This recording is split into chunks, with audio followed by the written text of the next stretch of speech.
What's up guys, Raymond here with episode 11 of our financial statement analysis videos.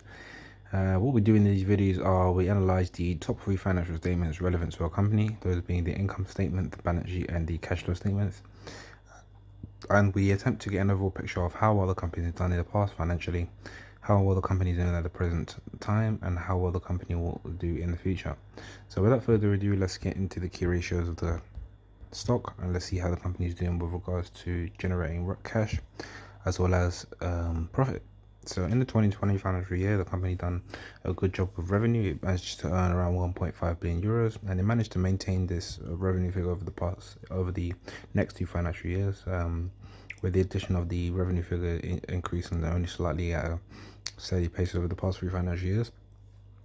The profit margin is the purple figure, which shows that the profit in the 2020 financial year as well as the 2019 financial year was around the same amount as the profit made in the 2021 financial year.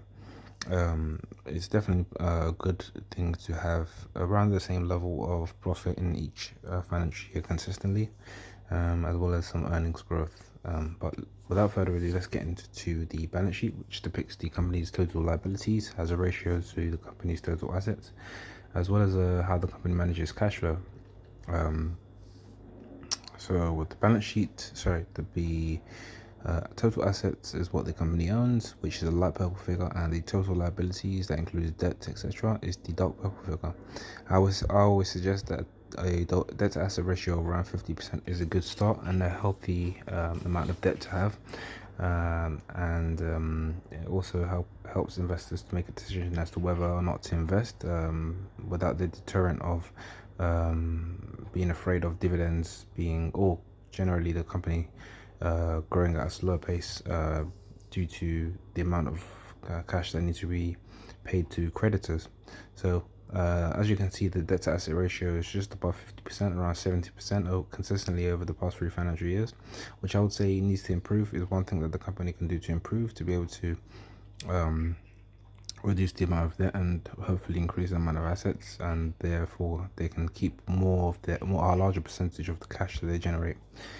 So lastly, we're going to check the cash flow statement, which shows how the company manages and generates cash flow and how it manages the debt that they have on their books.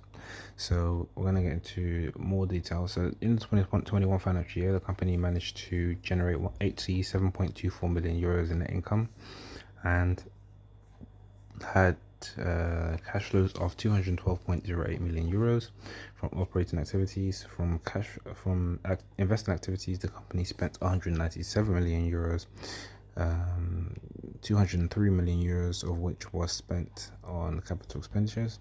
And with regards to financing activities, the company spent 5.2 million euros financing cash flow items, and it managed to have a negative dividend figure. But with regards to eliminating debt, it managed to spend 42 million euros